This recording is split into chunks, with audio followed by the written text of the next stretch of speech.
Añoranzas de electricistas, de Víctor Manuel Sánchez. La historia de los electricistas nos permite encontrar una trayectoria política de su presente.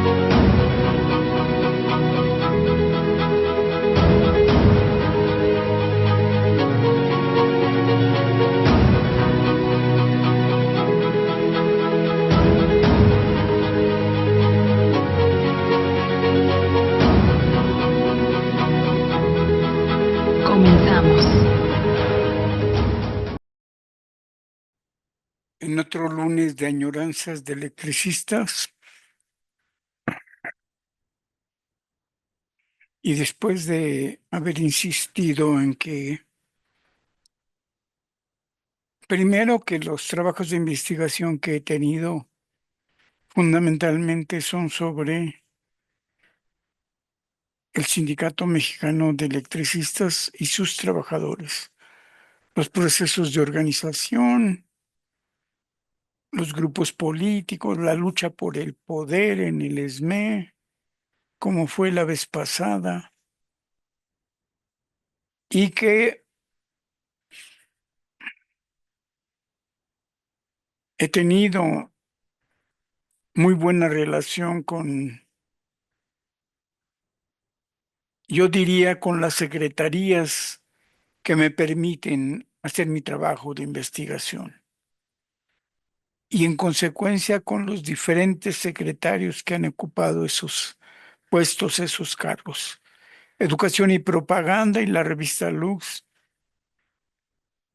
siempre habían sido parte fundamental de mi trabajo.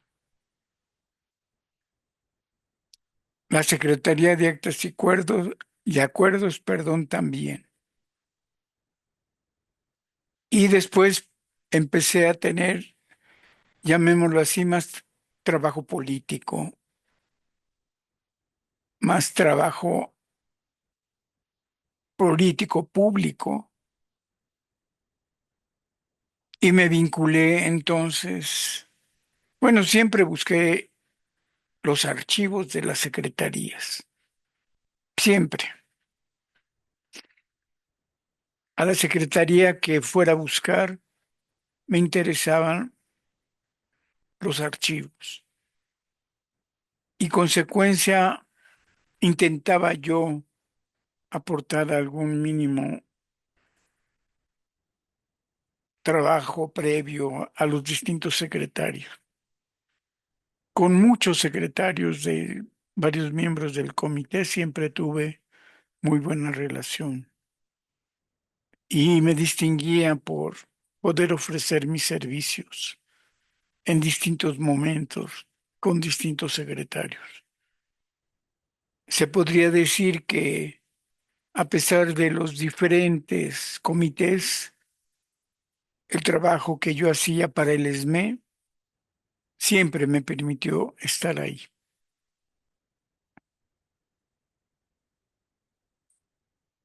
Consideraban mi trabajo importante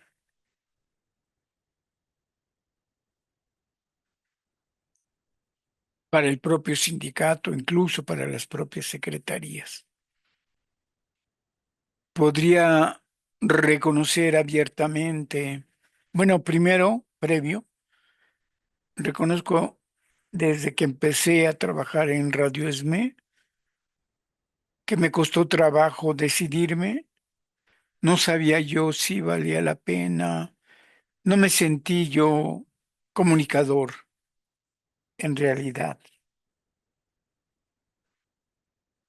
Desde antes del 2018, perdón, desde antes de 2018 tuve la propuesta de varios compañeros de Radio ESME.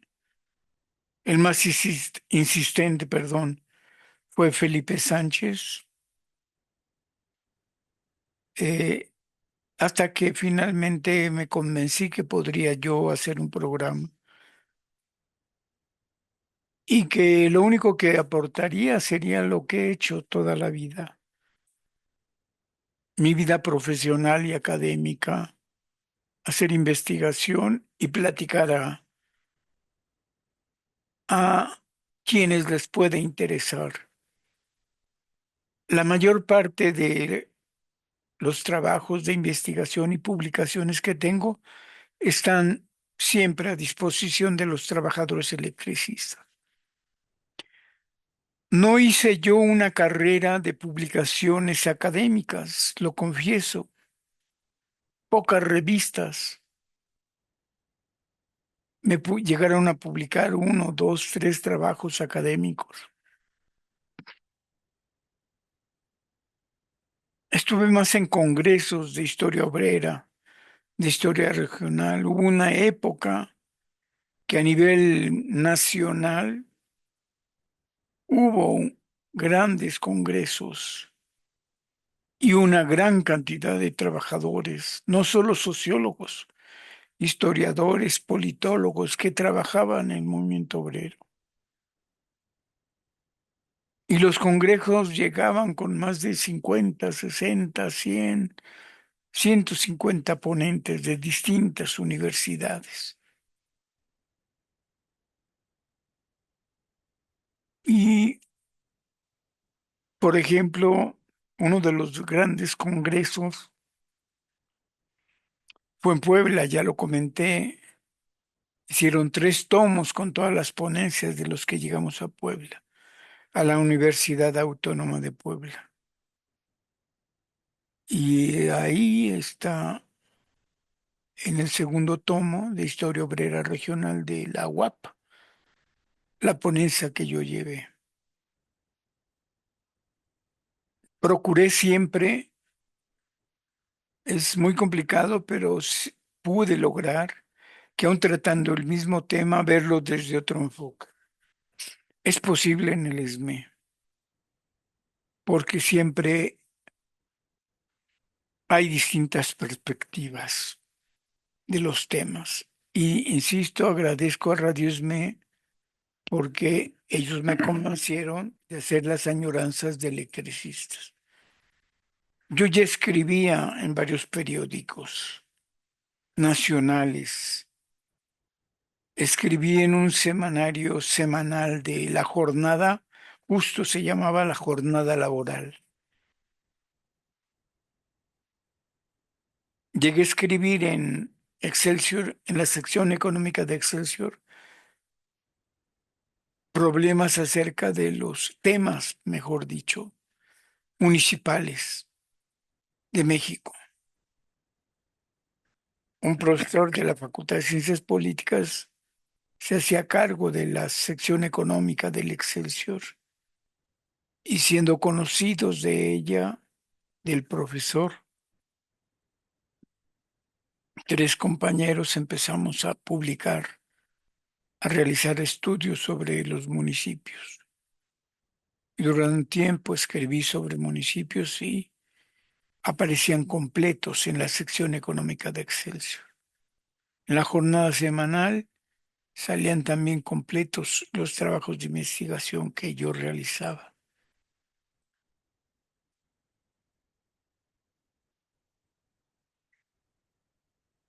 En 2008 tuve contacto con, no me acuerdo cómo, pero con la mesa de redacción del periódico El Día. Y durante 12 años escribí mi columna, que para ese tiempo era Añoranzas. Y he dicho aquí que la añoranza es el marxismo. Empezaron a hablarse de otros conceptos, por ejemplo, identidad, en lugar de conciencia de clase. Y se me hace superficial el término de identidad, es decir, desde el funcionalismo yanqui, una teoría que describe, una metodología que solo describe, entonces todo el mundo tiene identidad. Pero leyendo a Sánchez Vázquez, a George Lucas, al propio Marx, especialmente a Marx, yo leía básicamente mi libro metodológico de cabecera era los manuscritos económico-filosóficos. Me daban el aporte para poder encaminar la perspectiva de investigación que yo hacía. Hoy los doctorantes, las tesis de maestría y doctorado, olvidan a Marx. Parece que es requisito fundamental que el autor sea moderno, contemporáneo. Entonces Marx, Lukács, incluso Sánchez Vázquez, ya no son autores que deben mencionarse. Filosofía de la praxis de Adolfo Sánchez Vázquez,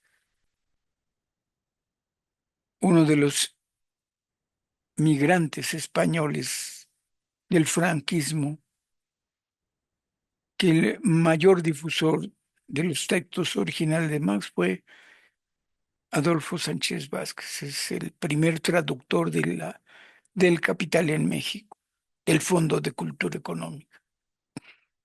Pero parece que el autor clásico ahora es clásico para estudiar la historia y punto.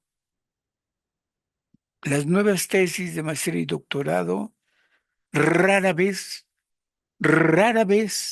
citan a Marx, porque ahora los conceptos científicos dicen es, por ejemplo, identidad. Ya no hay explotación ni superexplotación. Ya no hay conciencia de clase, hay identidad. Ya no hay explotación de la clase obrera campesina. Ahora hay precariedad. Y la precariedad solo muestra la superficie de los fenómenos sociales del capitalismo. Y se requiere entonces las categorías analíticas de Marx, lo que está, yo diría, primero en el manifiesto del Partido Comunista de hace siglos, después lo que está en los manuscritos económico-filosóficos de Carlos Marx, y a principios de este siglo empecé yo a encontré, no recuerdo por quién, a lo mejor viendo un video, a lo mejor algo, pues, o releyendo al Capital, descubrí que en la parte final del capítulo 1 del Capital hay un texto breve, complejo, muy importante, fundamental para entender la etapa actual. Y empecé a recomendar a los estudiantes y a tener en cuenta, y yo creo que de ahí viene la añoranza del nombre de los conceptos de Marx. Las añoranzas son añoranzas por las categorías marxistas, por leer a Marx y aplicarlo, porque es la explicación actual de lo que sucede en el país.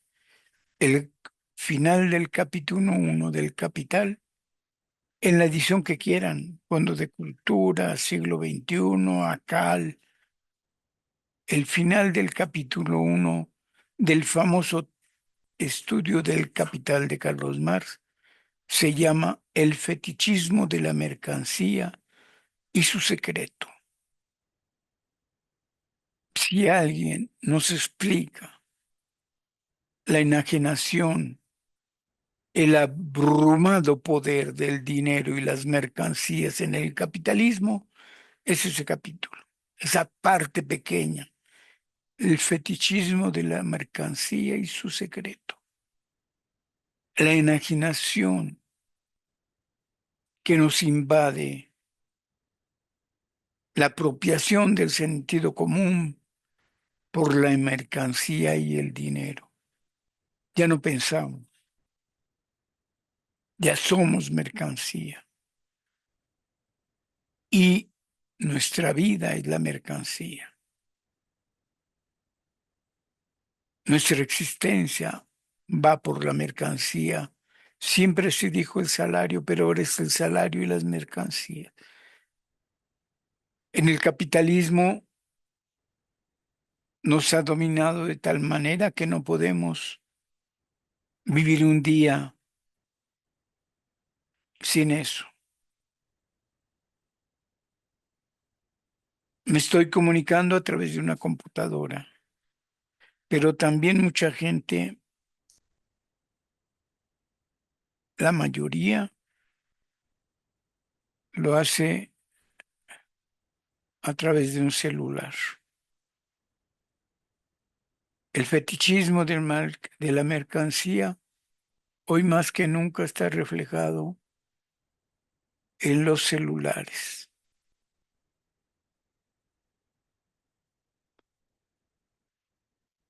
Todas las familias han procurado que se tenga un celular en casa. En realidad son varios. A los hijos, niños, jóvenes, adolescentes, traen celular. Los adultos traen celular. No basta el celular del año pasado. No, no, tiene que ser el actual. La comunicación está en el celular, en el Facebook, en el WhatsApp.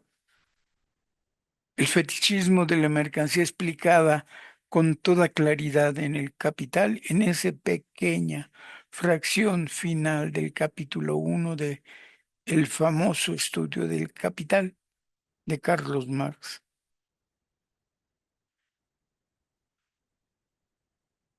De 1850 o 48 está en ese pequeño capítulo, en esa pequeña sección, perdón, no es el capítulo entero, no es el capítulo uno del Capital, del tomo uno del Capital, es el final del capítulo uno. Y todo se corrompe, o si quieren, todo se explica por la mercancía, por el fetichismo. Sin celular no somos. Invade a todo el proletariado, a toda la gente que trabaja, ya tiene celular. Unos trabajan, viven, hacen su trabajo por el celular, pero el celular es una mercancía de grandes compañías internacionales. El contenido, las llamadas aplicaciones del celular son de consorcios imperialistas. El algoritmo ahora tan en boga lo han diseñado como muchas cosas en la vida los imperialistas y están taladrando nuestros pensamientos, nuestro sentido común, nuestras necesidades vitales. Y por eso las añoranzas de electricistas se refieren a los viejos conceptos de Marx, a que entendemos que si quieren, de acuerdo, existe la precariedad, pero la precariedad de la superficie, ganamos poco, muchos, pero se tiene que entender que el trabajo precario tiene su explicación en la explotación y la explotación es el conjunto de elementos que lo integran, que muestran la precariedad. No hay contratos colectivos que defiendan las condiciones de trabajo y no hay condiciones de trabajo mejoradas porque no hay organización obrera. Y tiene que haber organización obrera.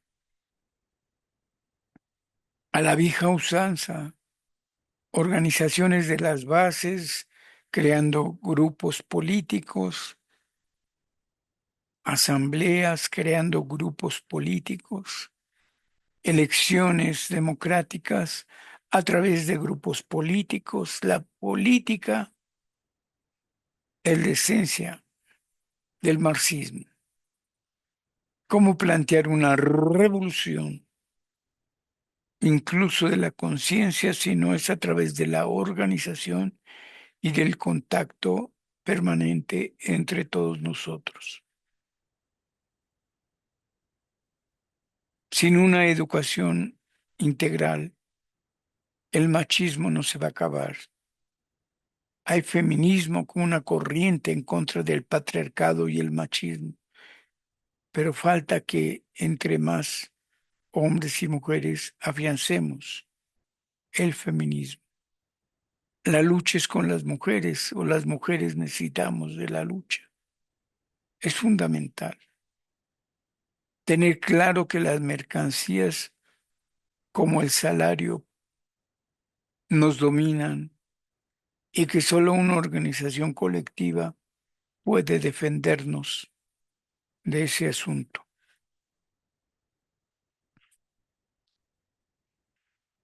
Yo lo conocía, esa perspectiva de análisis y de esa metodología con libros en la universidad.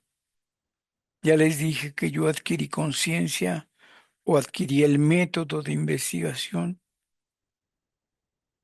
en los 18 años y cuando ingresé a la Facultad de Ciencias Políticas. Y desde entonces me he dedicado a hacer trabajos con obreros, a dar conferencias para difundir las propuestas de Marx. Y en las revistas que pude, en especial de trabajadores, publiqué. La Universidad Obrera de México, que todavía existe en la calle San Ildefonso, junto a mi prepa, ahí estaba mi prepa, Argentina y San Ildefonso. Caminabas 2 cuadras hacia Anillo de Circunvalación y estaba la universidad. Está la Universidad Obrera. Todavía parece que funciona, todavía hay clases. Hace mucho que no voy ahí, pero ahí en su revista de la Obrera, Los Trabajadores se llamaba la revista, también publiqué temas de electricistas, temas de trabajo, temas de organización. Una organización social tenía una revista, Trabajo y Democracia Hoy, de Sempros. Sempros también buscaba el conocimiento del trabajo y los trabajadores. Organizaron seminarios de debate, talleres de discusión, formación sociopolítica de los obreros. Durante un tiempo, Sempros trabajó con el ESME y pude dar varios cursos, porque yo también llegué a Sempros y logramos que el ESME capacitara políticamente a través de Sempros y logré ser uno de los profesores de Sempros.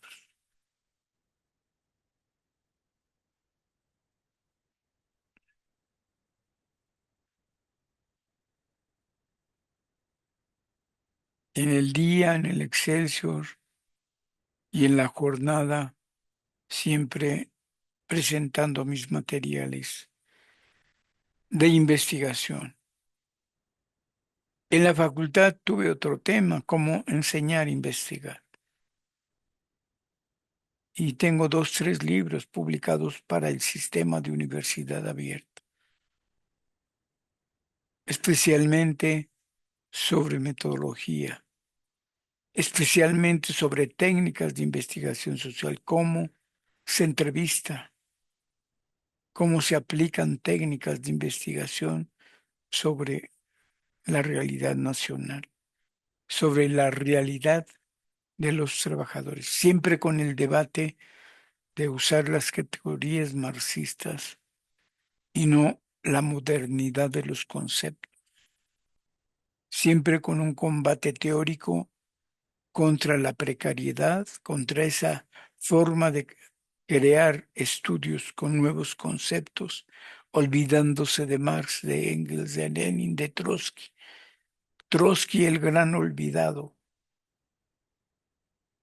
a pesar de que México muestra claramente quién fue Trotsky, a pesar de saber la vida de Trotsky y simplemente por ese conocimiento de la vida de Trotsky, reconocer que uno de los teóricos del marxismo es Trotsky. Por algo pasó lo que pasó con la vida de Trotsky. En la Unión de Repúblicas Socialistas lo expulsaron.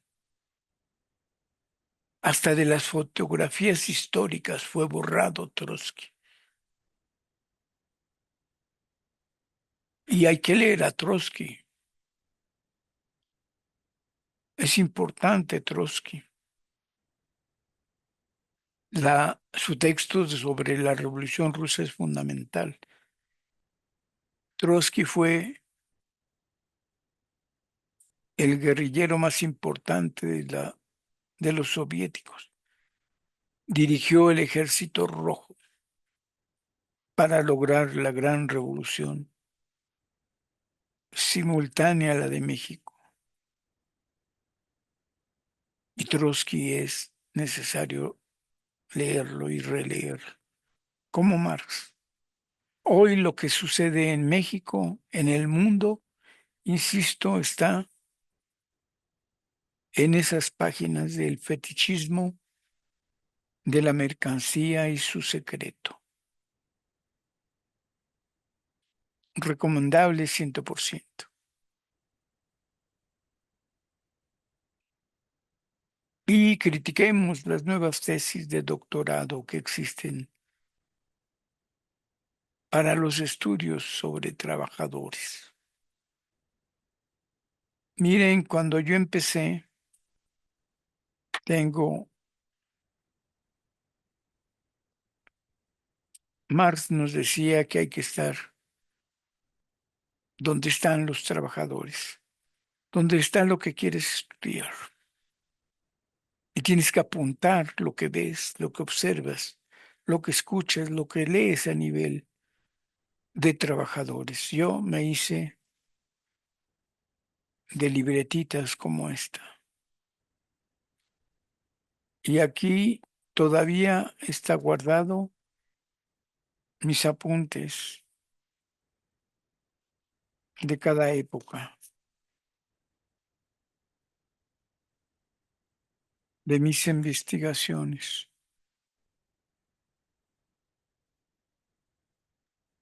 Todavía tengo varias libretas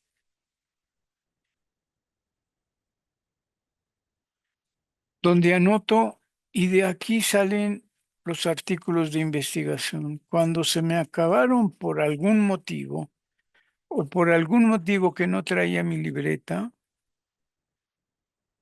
de este tipo, sobre todo en el ESME empecé a pedirle a las secretarias, a las socias comisionadas que me regalaran sus libretas de taquigrafía.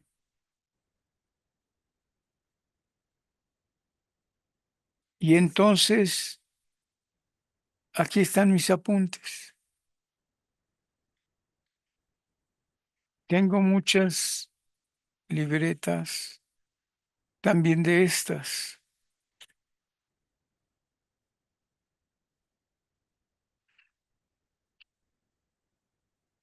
Y entonces es cosa de volver a recordar. Algunos de los apuntes ya son artículos hechos, pero aquí tengo también notas sobre mis clases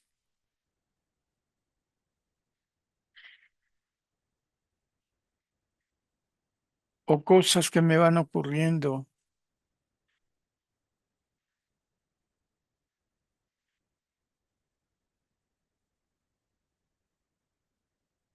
Por ejemplo, salió un libro sobre Carlos Monsiváis a los 25 años de su muerte,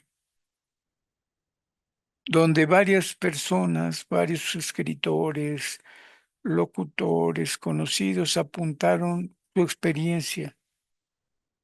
Yo escribí la mía aquí,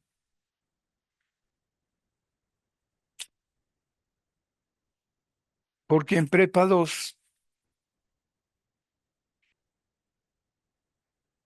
como dice aquí, en mi último año en la Prepa 2, me inscribí a la materia Problemas Sociales, Políticos y Económicos de México para saber un poco de mi país. No sabía qué materia sería y tampoco sabía quién iba a ser mi profesor. Por instinto me apunté en esa materia porque dije, algo voy a aprender. Así, sin pensar. Está escrito aquí.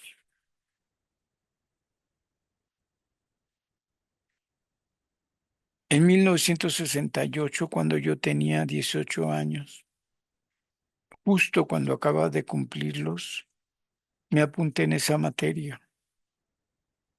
En ese tiempo, ni imaginar que iba a estar en ciencias políticas y mucho menos que yo me iba a dedicar a la sociología, pero me apunté en la materia y nunca yo había leído periódicos o revistas de México. Era un estudiante común y corriente que disfrutaba mis clases, que acudía a civismo, a biología, a química. En idioma estaba francés, por alguna razón. El idioma de los yanquis nunca me ha gustado. Creo por pensar que es un idioma de los yanquis y que los yanquis nos han tratado mal históricamente. El inglés no me gustaba. Todo mundo recomendaba el inglés y yo estudié francés.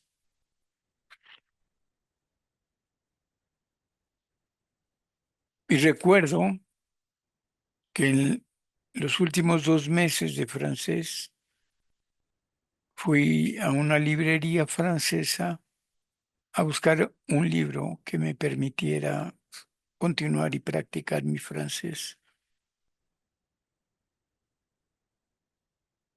Y me atrajo un libro,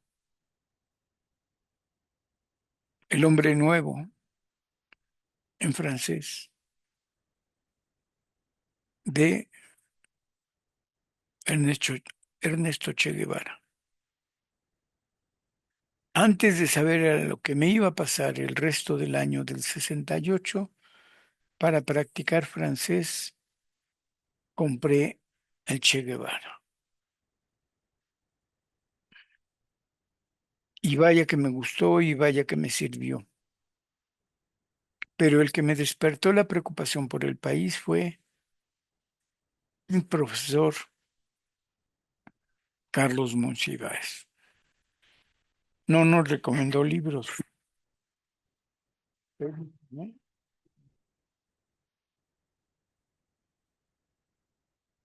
No hubo recomendación de libros. Nos, su recomendación fue leer la revista Siempre, una revista grande, formato de hojas grandes, de color café, la mayoría de las páginas de la revista Siempre, unas portadas siempre muy buenas. Yo no conocía en ese tiempo, con el paso del tiempo supe que era Carreño el que dibujaba las portadas y cada aniversario de la revista Siempre un Quijote. Después supe por qué. Un símbolo de la lucha y de la libertad, el Quijote. Y en ese tiempo ya Carlos Monsiváis escribía en el suplemento que venía a mitad de las páginas cafés, La cultura en México. Y su lectura fue una plática en ocasiones breve, pero una discusión de los que estábamos en la materia sobre la revista Siempre. Me hice adicto al suplemento. Desde 1968, durante 8 años, guardé yo el suplemento sobre política, sobre cuestiones sociales, sobre literatura, sobre música. Aprendí mucho. Yo no era una persona culta, pero empecé a leer las reseñas de libros, de música, de obras de teatro, de libros,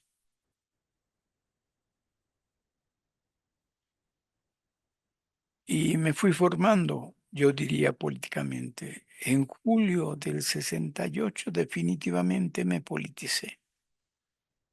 Me hice brigadista en la Prepa 2,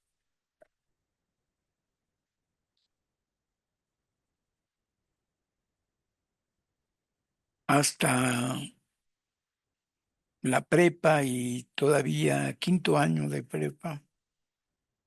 Yo pensaba estudiar medicina. El julio del 68 me cambió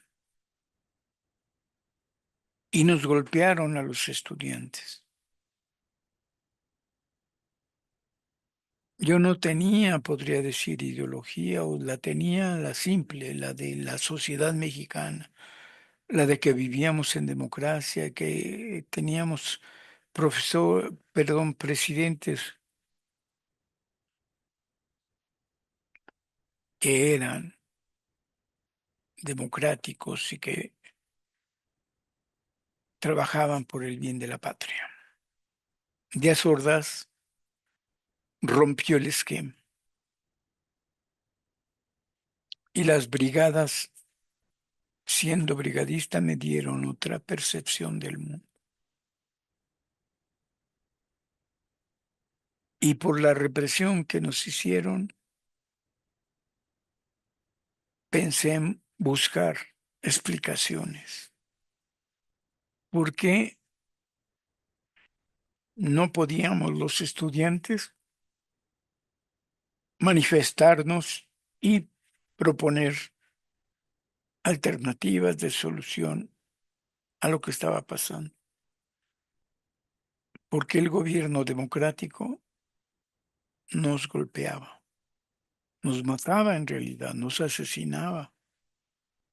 ¿Por qué tomó mi prepa y las áreas circunvecinas?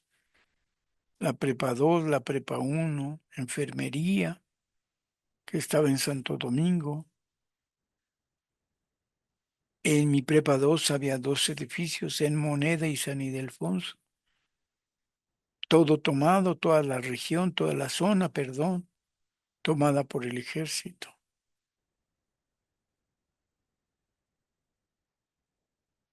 Yo sabía que había una constitución y fui a la Cámara de Diputados en ese tiempo en Doseles y me dieron mi ejemplar de la constitución. Y decía la constitución que podíamos ejercer nuestro derecho de opinión, expresar nuestras ideas. Y el ejército no nos dejaba. No recuerdo bien qué pasó. Entre siempre, Monsiváis, las brigadas, cambié mi perspectiva de estudio y me fui. La parte que no sé es en qué momento dije sociología. Ciencias sociales, en ese tiempo era ciencias sociales.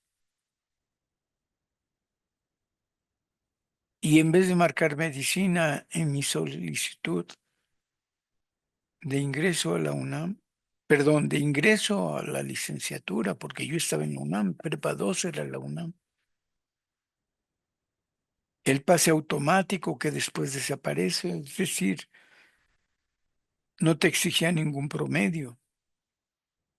En realidad creo que tenían 8.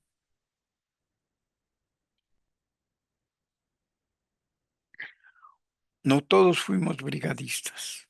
No todos los estudiantes de mi generación fuimos brigadistas, pero todos teníamos derechos de estudiar la licenciatura y buena parte se fue a medicina, otros a ingeniería,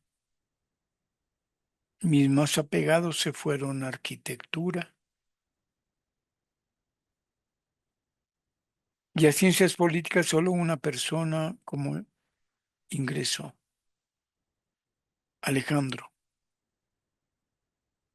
y Víctor Sánchez. De toda la generación, solo dos llegamos a la Facultad de Ciencias Políticas. Yo seguí siendo brigadista. Alejandro nunca fue, pero también encontró su camino. Hizo su camino académico y profesional también en políticas. Él por su lado y yo por el mío. Yo dedicado a los trabajadores electricistas, a los estudios de clase obrera y él, como diría Weber, a la política institucional. Le fue bien. Para buena fortuna de ambos nunca nos confrontamos. No sé qué hubiera pasado, pero Alejandro Miranda la lleva bien. Alejandro Miranda también estuvo conmigo en el curso con Carlos Monsiváis. Nadie recuerda en la historia de Monsiváis que él haya sido profesor en la Prepa 2, porque ese mismo año que cumplía 30 años se fue a Inglaterra. Pero nadie tiene el apunte de todos sus biógrafos, de todos sus amigos, de todos sus conocidos. Nadie recuerda que Carlos Monsiváis haya sido profesor en la preparatoria, en la Escuela Nacional Preparatoria 2, Prepa 2, Erasmo Castellanos Quinto.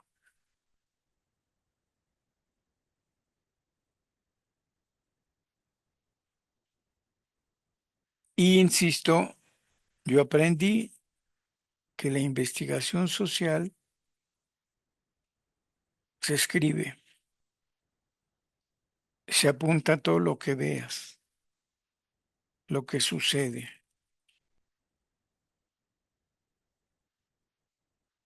Se apuntan las lecturas, se apuntan lo que te parece interesante.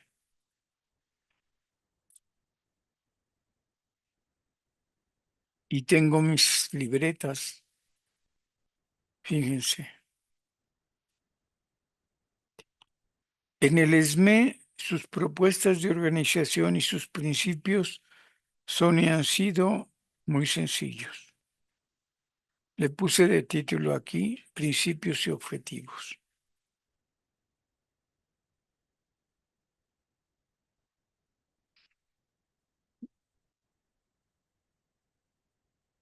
Han recibido modificaciones algunas de sus principios, no han modificado.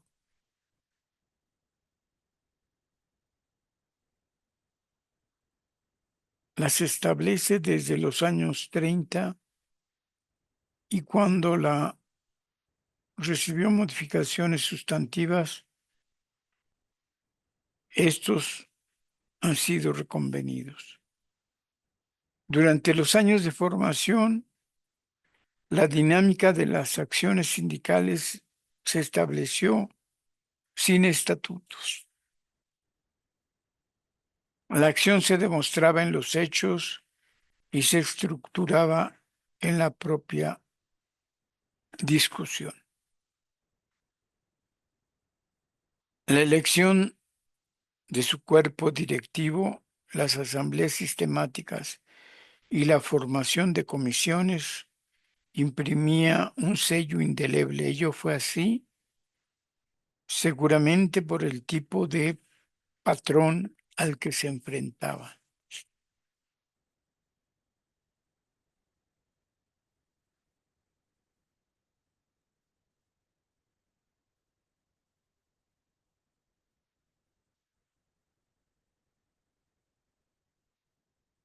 Están llenas mis libretas de este tipo de apuntes y algunos recuerdos de otro tipo. Entonces, un buen investigador social, de la carrera que sea, tiene, debe de tener su libreta. Cuentan las malas lenguas que esta enseñanza me las dio un antropólogo, Ricardo Posas. Es probable. Pero cuando uno ve técnicas de investigación social, la técnica de observación, que es la fundamental para todas las ciencias, para todas, no solo ciencias sociales.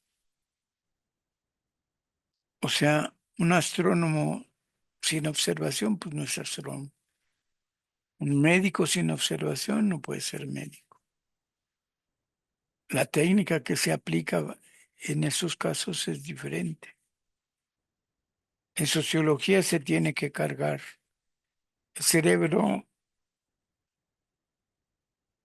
no tiene un chip como la computadora.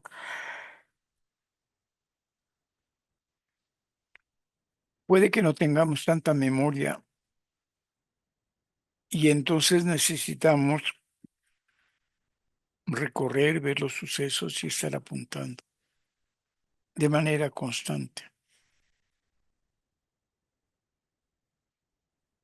Y para eso sirven estas libretas de trabajo. Creo que los antropólogos le llaman libretas de campo.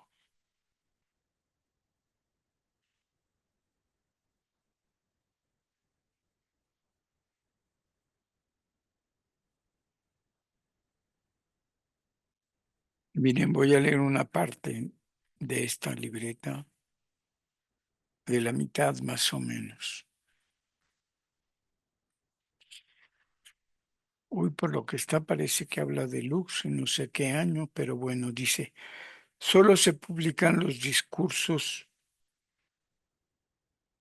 y los artículos del comité, así como se indican las actividades públicas, pero en lo general no hay desarrollo del contenido de las reuniones, de la actividad pública, de con quién se realizaron, ni siquiera del desglose del discurso.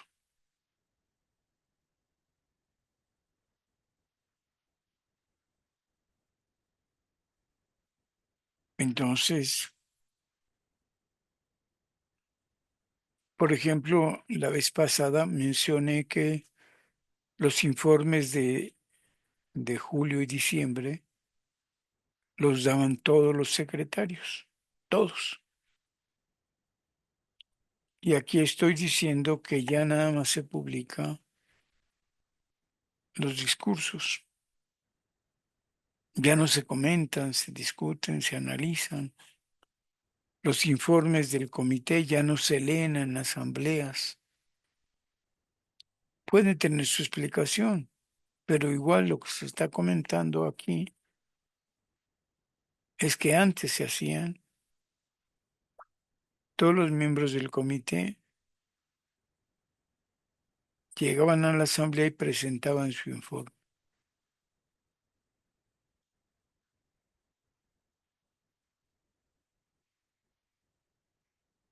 Un ejemplo, se indica o quizá se publica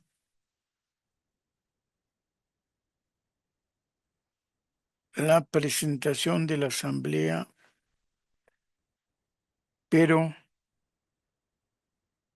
nunca aparece el informe tal ni la propuesta del debate ni quiénes fueron los oradores. Se da el resultado y no se da el proceso.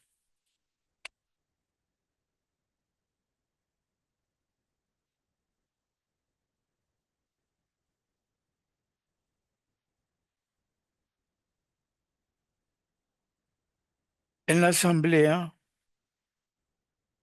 no se presentan de forma detallada los documentos, no se distribuyen antes de la asamblea, como en muchas ocasiones requieren los estatutos. 15 días antes, al tiempo que la orden del día, se deben repartir los documentos que se van a discutir. Es decir, hay un tema de debate en la asamblea y primero se distribuye el tema, el documento y la propuesta.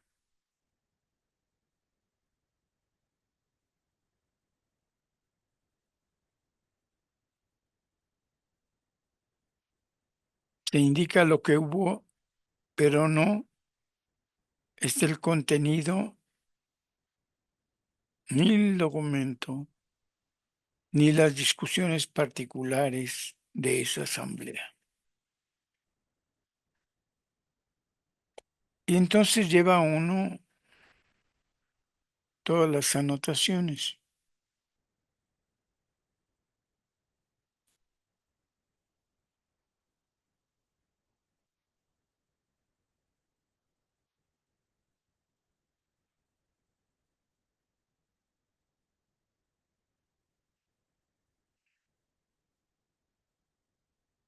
En otra página, tendría que leer el principio de la página donde empiezo a apuntar para poder comentar con ustedes. Pero lo único que quiero decir es que tenemos mucha información aún en libretas. Tengo muchos textos que algún día vamos a poder presentar a ustedes. Miren, por ejemplo, vi una conferencia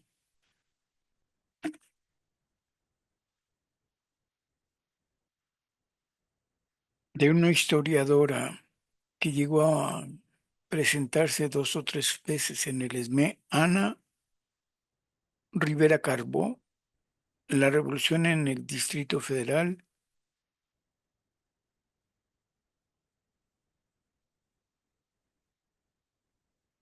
ejércitos campesinos y obreros sindicalistas.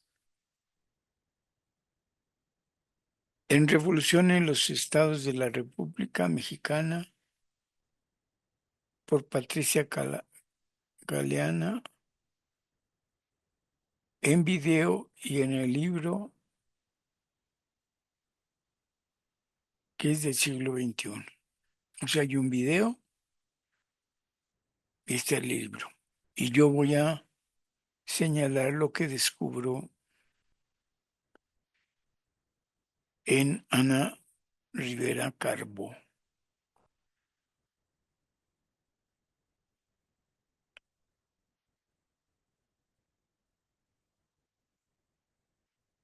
Se sobresale los 100 años de la huelga de 1916.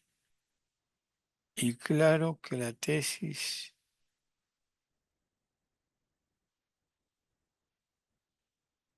se adoctrina sobre los acontecimientos de la huelga. En realidad es la tesis de doctorado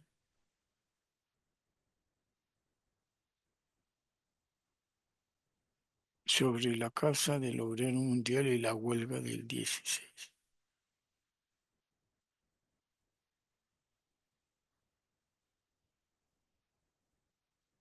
O sea, yo voy a criticar cómo interpreta Carbó la huelga del 16 y cómo le da la importancia exclusiva a la Casa del Obrero Mundial. Cuando yo hice mi trabajo de surgimiento del ESME, descubro que quien dirige la huelga del 16, la gran huelga general de 1916, son los electricistas. Porque en febrero de 1915 la Casa del Obrero Mundial se fue con Carranza y creó batallones rojos, andaba con Carranza. Y todo el año de 1915, por cierto, el año de la hambruna, el año del hambre se le llamaba en los periódicos de aquella época, los salarios y la inflación provocaron mucha hambre y además se agregó porque hubo una epidemia de tifo que siempre golpea a las clases pobres, a los trabajadores, al pueblo de México. Pero en 1915 el ESME organiza a todo el movimiento obrero de la capital. Surge y se consolida como sindicato el propio ESME.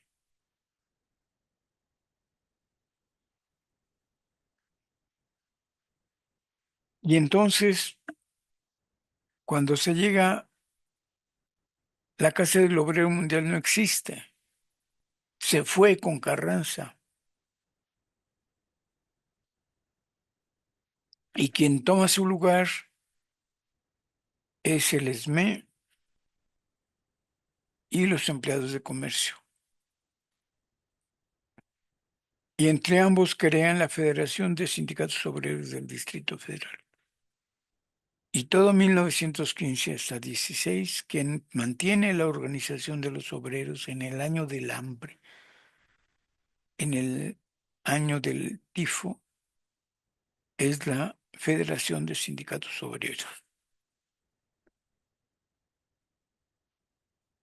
con dos sindicatos que lo apuntalaron, el Sindicato de Empleados de Comercio y el Sindicato Mexicano Electricista. Entonces, mentira lo que Carbo va a decir, tanto en su conferencia que vemos en video como en sus artículos o en su tesis de doctorado sobre la Casa del Obrero Mundial. La Casa del Obrero Mundial había traicionado el anarquismo, se supone que postulaban los dirigentes y obreros de la Casa del Obrero Mundial.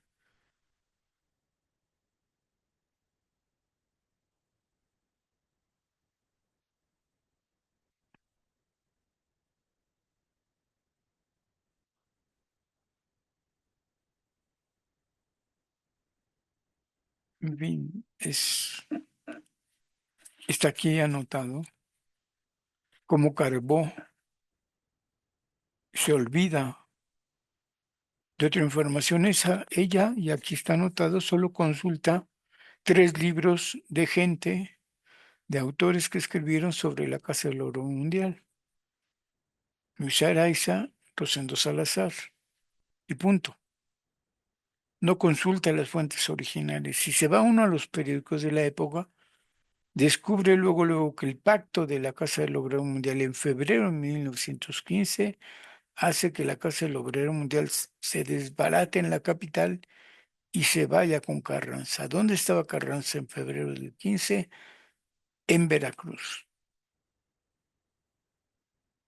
Y el pacto dice que van a crear casas del Obrero Mundial en donde vaya ganando Carranza. Y eso hacen. Y los batallones rojos son para combatir a Villa y Zapata. La Casa del Obrero Mundial empieza a crear y fundar, a hablar de ideas obreras en los estados donde estás, pero olvida la capital.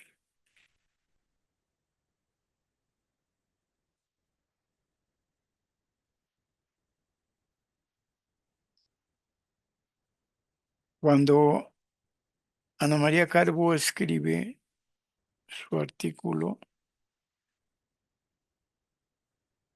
yo ya había publicado mi tesis sobre el Sindicato Mexicano de Electricistas. Bueno, ok, no me leyó, a lo mejor estoy de vanidoso y que tuvo que haberme leído,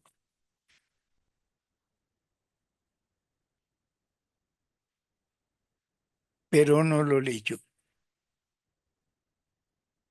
Y yo critico en mi trabajo del surgimiento del sindicalismo electricista al acaso del obrero mundial, al pacto de Carranza con la Casa del Obrero, y obviamente digo que no es un pacto de la clase obrera, es solamente los dirigentes de la Casa del Obrero con Carranza. Y el vínculo carrancista, el enlace fue el doctor Atla, un pintor. Y entonces la reseña de lo que dice Ana María Carbo está en esta libreta. No tiene fecha.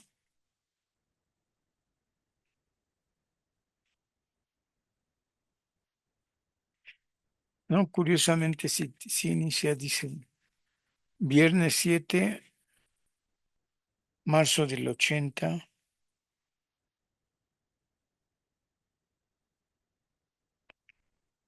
Buscar a un compañero sobre información para el viernes 14 a las 9 p.m. Sábado 8. Ahora le está informando el comité del PMT. Se constituye en Coyoacán el comité de base provisional de CEU.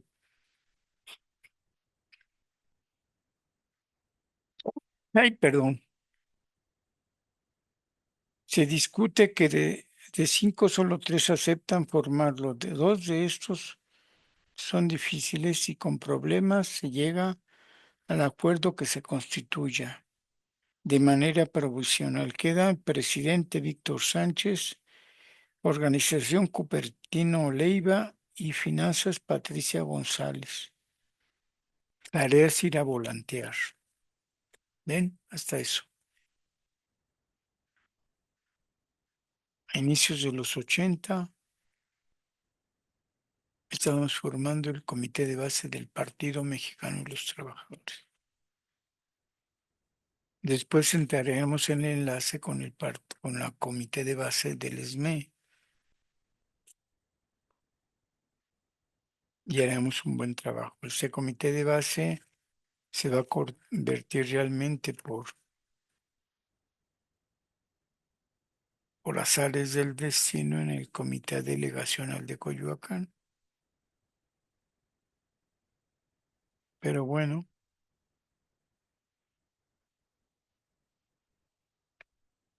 aquí está anotado todo lo que sucede.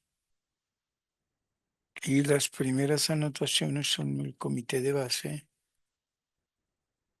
Todas las primeras páginas son del comité de base de Ciudad Universitaria. Y tiene una separación, un doblez en medio. Y ya dice Foro de Universidad Obrera. Si el proyecto es impulsado por la patronal y el gobierno, es el proyecto de cultura obrera, puede generarse que es un movimiento que introduzca cambios favorables sobre la clase obrera. Supresión de las listas, de las justas y del Tribunal Superior, de la Justicia y del Tribunal Superior. En fin,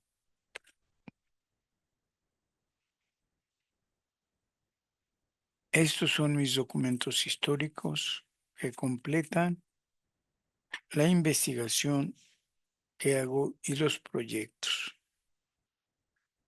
Para un análisis detallado de la revista Lux, haremos una revisión de los distintos números y revistas publicados y sobre los distintos tipos. Buscaremos estos objetivos.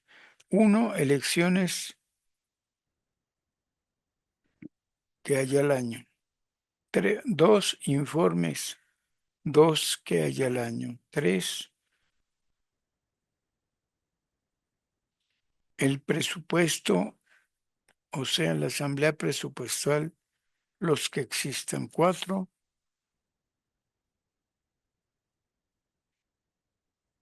cuestiones generales del sindicato. Objetivos para ver la revista Lux en esta perspectiva. Y está diseñado en las siguientes páginas lo que corresponde a eso. En fin,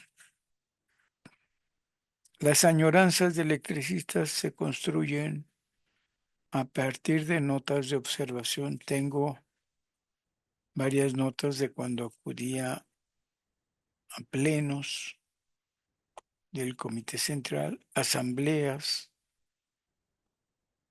y justo para ir recordando y no confiarme de la memoria. Nunca conviene confiarse de la memoria. Nuestro pensamiento está ocupado, mínimo diría yo, de organizar mis clases, de lecturas para las clases y de observaciones en el ESME. Si voy por ejemplo, a taller eléctrico, a una asamblea y reviso unas actas en la Secretaría de Actas y Acuerdos, lo mejor es ir tomando nota, es lo importante. Y les digo, cuando de alguna manera se me olvidaba o se me acababan esas libretas, empecé a apuntar. Es curioso, pero la mayoría de las libretas de taquigrafía que tengo son azules. Y terminé por llamarles libretas azules. Miren, otra nota, 1935.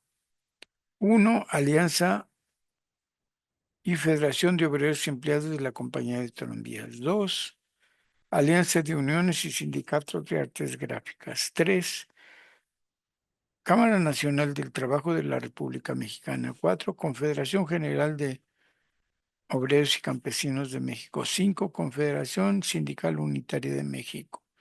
Seis, Sindicato de Trabajadores Ferrocarrileros de la República Mexicana. Siete, Sindicato Industrial de Trabajadores Mineros, Metalúrgicos y Similares de la República Mexicana. ESME. Conclusión, sin que tenga título. Esto es el Comité Nacional de Defensa Proletaria.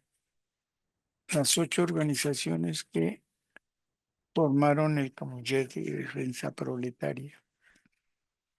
Y lo tenemos claro aquí. Constitución, constituirse un frente único sindical para actuar mancomunadamente ante los problemas de la clase obrera. Dos, se obliga a los sindicatos del comité a respetar mutuamente su integridad y abstenerse de lanzarse ataques. Tres, la autonomía de cada agrupación sería respetada en absoluto. Cuatro, en materia de solidaridad moral, mítines, propaganda y manifestaciones. Se contaría con el Frente Unido para presionar la solución de conflictos. La huelga general se contempló como un medio extremo de defensa por la nación y contra el fascismo, y para defender derechos fundamentales de la clase trabajadora. No fue necesario firmar un pacto de solidaridad. Se impulsó el Congreso Nacional de Unificación, dando lugar después a una central única de trabajadores, que se denominó Confederación de Trabajadores de México.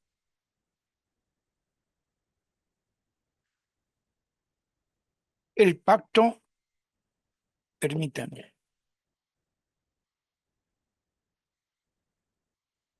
se me está,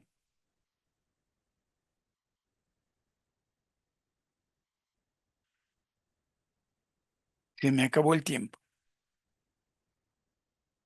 Entonces, con estas notas yo podría ampliar cómo fue el Comité Nacional de Defensa Proletaria. El último punto que quería leerles, bueno, hay dos más, el 7 y el 8. El pacto fundó sus actividades una concepción política única sobre la base de la del reconocimiento de la contradicción existente que existe con los intereses de la clase proletaria y de la clase explotadora, entre los cuales no existe, por tanto, colaboración posible, es decir, la vieja lucha de clases, un pacto entre obreros en contra de los capitalistas. 8. El comité apoyaría por la construcción de sus respectivos comités regionales de defensa proletaria para constituir una salida estructural sindical, nacional y estatal y regional.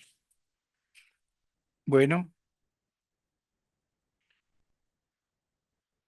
estas son las notas de Víctor Sánchez y así construye sus añoranzas de electricistas. Voy a revisar mis libretas y en lo posible tendría más material del que en ocasiones les he ofrecido a ustedes. Hay añoranzas de electricistas para rato y solo agradezco, como siempre, al equipo de Radio Esmel.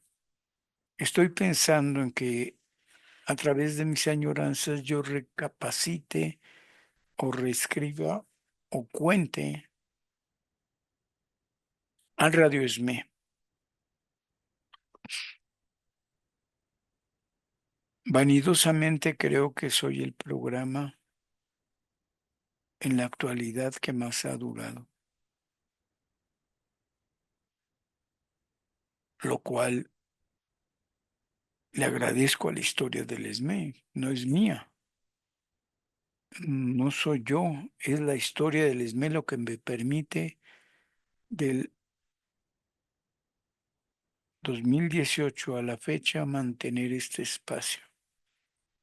Son ustedes los electricistas los que me han permitido continuar las añoranzas de electricistas. Yo solo cuento lo que ya me han permitido hacer, investigar y difundir, a difundir las añoranzas de electricistas.